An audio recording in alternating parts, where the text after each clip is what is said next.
tea isn't exactly the most...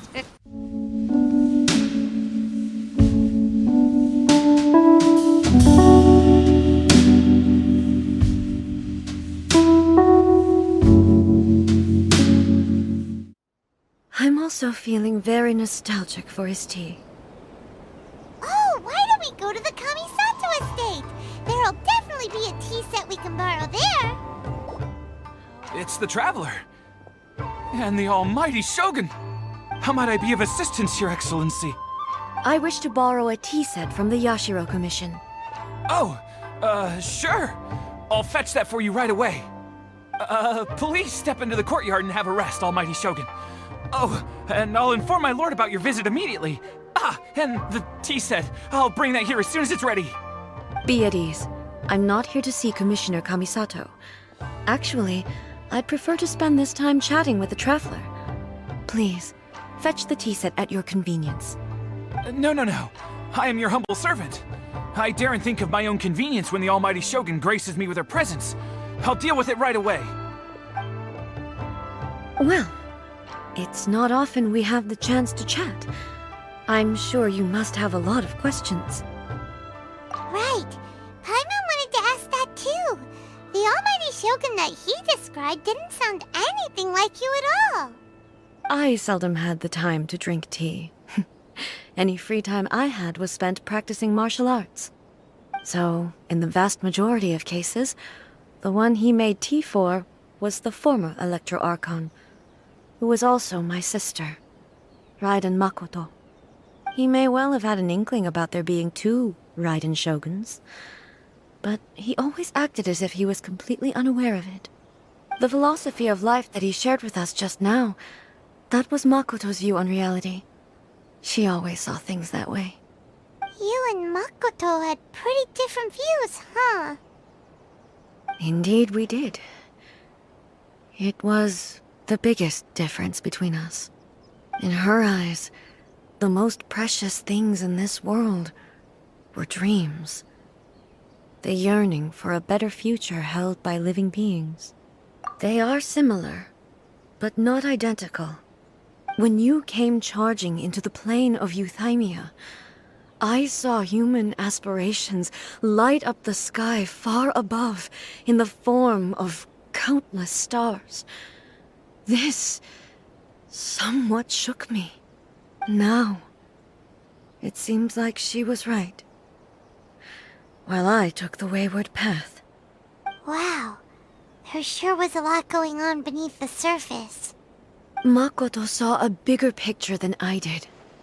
In her view, a dream is more imaginary, more abstract than an ambition. An ambition is a yearning for something material, or a concrete outcome. It is finite in nature, and will be replaced by a new ambition in due course. Makoto was more concerned with the force that drives humans to constantly generate new ambitions in the first place. It is something innate, rooted in instinct. In other words, it is something eternal. That's, quite a lot to take in. To put it simply, Makoto wasn't concerned about outcomes. I didn't understand at the time. How can we say that we are maintaining eternity when things are constantly moving forward and evolving? I suppose what it comes down to is the definition of eternity she set out with. Yes, it does. I always thought that she must have grasped some elusive, arcane wisdom to arrive at the conclusions she did.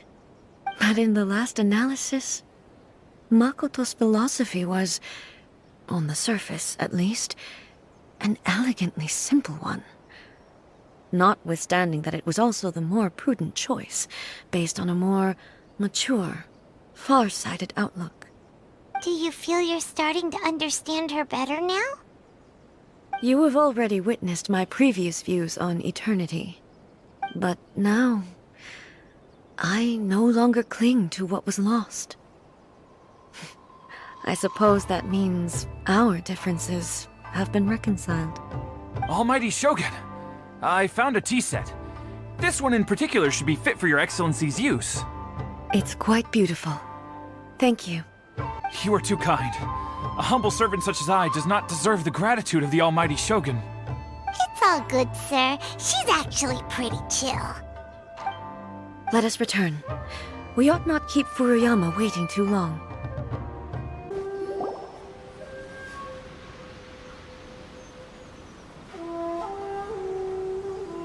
Hey, where'd he go? He wouldn't have gone looking for a tea set himself, would he? Or perhaps the ley lines did not have the power to sustain him for very long, as was the case with the memory we saw earlier. So we won't get to drink his tea? We didn't even have a chance to say goodbye. The information held in the ley lines is complex and disorderly.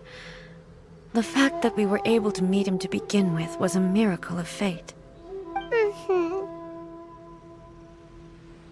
Well, this chance won't come often, and we do have a tea set. Perhaps I should try my hand at making us a pot of tea.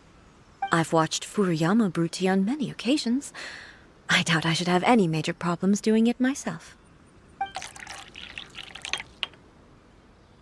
The tea is ready. Please give it a try. So many thoughts were racing through my head as I was brewing it. I'm not sure how to explain it. You're right. But the things we've seen today have brought back many memories for me. I've been reminded of many people, too. Kitsune Saigu, Makoto, and all the other friends who I watched pass even further back. Back at the Yashiro Commission, I kept the conversation reasonably lighthearted. But now, I'd like to broach a heavier topic, if I may. The events of 500 years ago not only robbed me of my friend, Kitsune Saigu, they also took Makoto away from me, for good. She died in that disaster too? Yes. She went to Conria alone, without telling me. Unlike me, Makoto was no martial artist. Whenever similar crises had arisen in the past, I was always the one to face them in her stead. But this time, the circumstances were so grave that Makoto had no choice but to leave me behind. Or perhaps it was more that she went ahead of me, put herself in front of me, so that I would remain hidden. In any case, by the time I realized what was happening, yes, it was too late. I arrived only in time to hear her dying breath. She had already lapsed into unconsciousness by that point, so all I could do was enter into her mind. As far as you're concerned, it would be somewhere similar to the plane of Euthymia. It was there that we bid each other a final farewell. I cried bitterly. Even in those final moments, I couldn't understand her actions. Why did she go to Conria first, and not I? Why did she keep me in the dark about it? Was it to shield me? It was there and then that I resolved to pursue eternity. As a testament to that decision, I saved her realm of consciousness just before it collapsed completely, and brought it back to Inazuma. That's quite a story. When I returned to Inazuma, I was shocked to find that a great sakura tree had appeared on Mount Yogo. The tree that you know as the sacred sakura. That's exactly what everyone back then told me as well. That it had existed since time immemorial. They were so matter-of-fact about it, and couldn't at all understand what I was so surprised about. No one questioned it. And yet, its presence contrasted so starkly with the area as I remembered it. It seemed as if I was the only one to have noticed it appear suddenly out of thin air. In the end, I simply had to accept that it was a miraculous effect of Makoto's consciousness.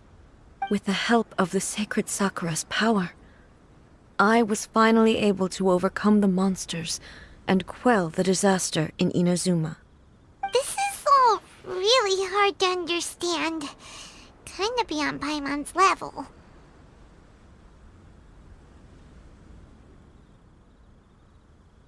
Yes. She had such a great love for this land, and for its people. In this respect, I still do not compare to her. I once told myself that I would never speak of these events again. Facing the fact that she is gone is unbearably painful. But even the tea that is most bitter to the tongue, once swallowed, leaves some sweetness in the throat. And it's time I came to terms with it all. Oh, while we're on the topic, since you experienced that battle in person... I had heard that you were looking for your family. You mean to say, was somehow involved in the Kanria disaster? Based on what we've learned so far, it seems so, yeah. I'm sorry.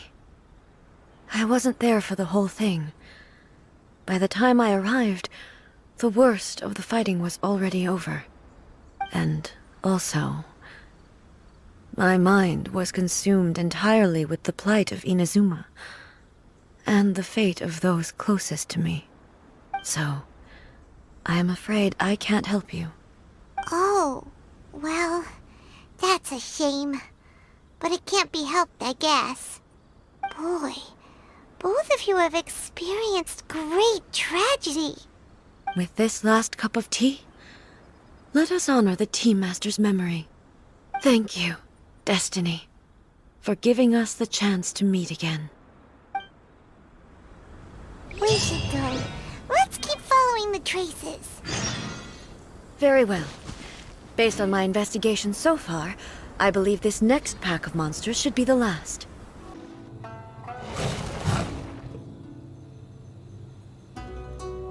Once again, please leave them to me. Hey! Are you sure you're alright? You're scaring us! Fear not. Fighting is what I do best.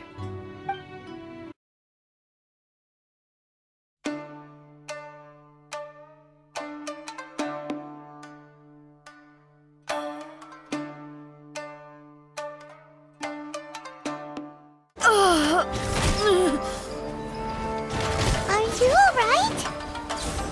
I'm fine.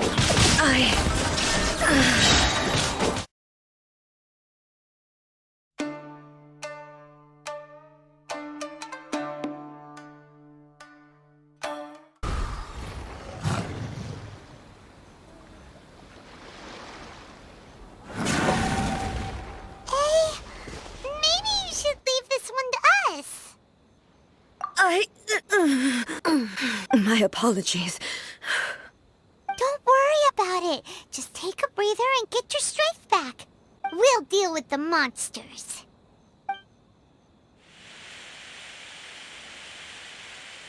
Look, that's the same light again.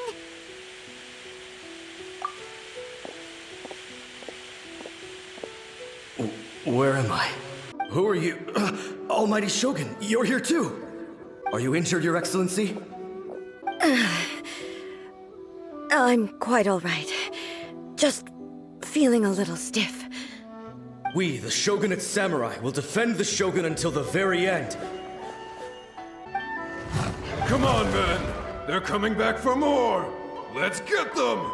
Don't! It's too dangerous. Danger is our duty, ma'am. If we were the kinds to shy away from danger, we never would have taken up arms to begin with. No need to worry, Almighty Shogun. When the situation looks bleak, we will draw on the power granted to us by the gods. Is that a vision? It certainly is. I know the gods are omnipotent, and their willingness to grant their power to humans means they have high expectations for us. If the Almighty Shogun is in trouble, now of all times is the moment for us to honor that. So that's how samurai of that era understood visions, huh? Nobody knew where your excellency had gone, and we were starting to despair. But now we've found you. You're right here with us. Just the sight of you appearing before us once more has reignited the hope in our hearts. This hope is the light that will guide us out from the darkness. Everyone, on me! We'll help too! Huh? Affirmative, but watch your backs. Protect the Almighty Shogun!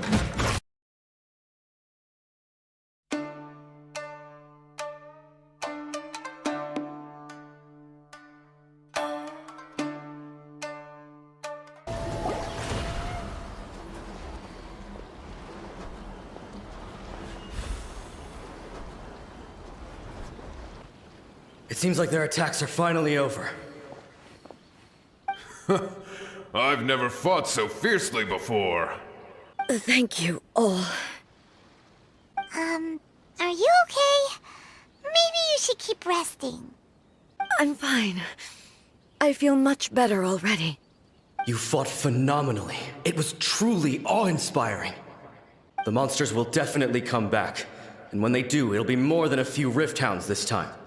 Quickly, escort Her Excellency back to Inazuma City, and regroup with the General's forces as soon as possible. When everyone sees the Almighty Shogun safely returning, their spirits will be lifted. Well, what are you guys gonna do? We will stay here and guard against the monsters' advance. We cannot afford to let them get any further. We are brothers in arms. As long as we stick together, we can face any number of monsters that come our way.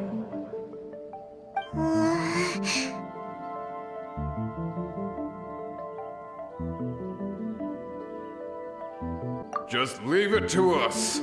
Fighting is what we do best. But the Almighty Shogun is the only one of us with the power to change the present state of affairs. Only Her Excellency can turn back the tide of despair and lead us onward into the future. No matter what kind of threat faces Inazuma, we will always place our faith in the Almighty Shogun. Thank you all very much. I promise you that I will create a bright future for Inazuma. I should not have left it this late to make this promise. But from this moment forth, know that I shall be true to my word. Don't worry, Your Excellency. We will never doubt your word as long as we live. With you leading us, we will claim back everything that Inazuma has lost. Glory to the Shogun! Glory to the Shogun! They're gone. It was both. The people's sacrifice has always caused me immense pain. But in dwelling on the tragedy, I overlooked their splendor. The grief blinded me to how brightly they shone in their final moments. The result being that in the centuries since their sacrifice, I have dishonored their will. You could take the view that whatever I say to them is meaningless, because they are but disembodied memories held in the ley lines. But even so, they are due a resolution. I owe it to them, and to all the people who have placed their faith in me to date. Well, Paimon thinks that even if it's a few hundred years later, you're doing right by them now, and that's what counts. Thank you for your comforting words. But this is my basic duty as Inazuma's Archon, and I have neglected it for far too long. I used to think just like that samurai, that I was first and foremost a warrior, and my only duty was to face whatever challenge came my way. But what Inazuma needs more than a warrior is someone like Makoto. Even though I am utterly unlike Makoto and can never become the person she was, I still need to do the things that she would have done. Yes, they are. They are strong and resilient and have much to be proud of. As the Raiden Shogun they revere, I should not be the one to hold them back. Well said. Sounds to Paimon like you figured things out. Change will come to Inazuma, and with it, new possibilities. This will take time, but eventually, the future will bring healing to the scars of the past. No matter how long it takes, I am committed to bringing this to fruition. This is my promise. Now that we've dealt with the rifthounds, this matter is halfway resolved. It does not appear that the threat will escalate for the time being. I will leave the Tenryo and Yashiro commissions to handle the follow-up work, such as investigating the origins of this incident and tending to the root system. Alrighty then, let's move on. It looks calm on the outside, but Paimon bets her emotions must be all over the place right now, huh? She seems to have changed a lot since we last met her. Huh? What's wrong, eh? Come on, keep up! What's going on? Are you feeling unwell again? My body... I can't move it. It looks like the situation is more serious than I thought. No need. She is calling me. The time has come.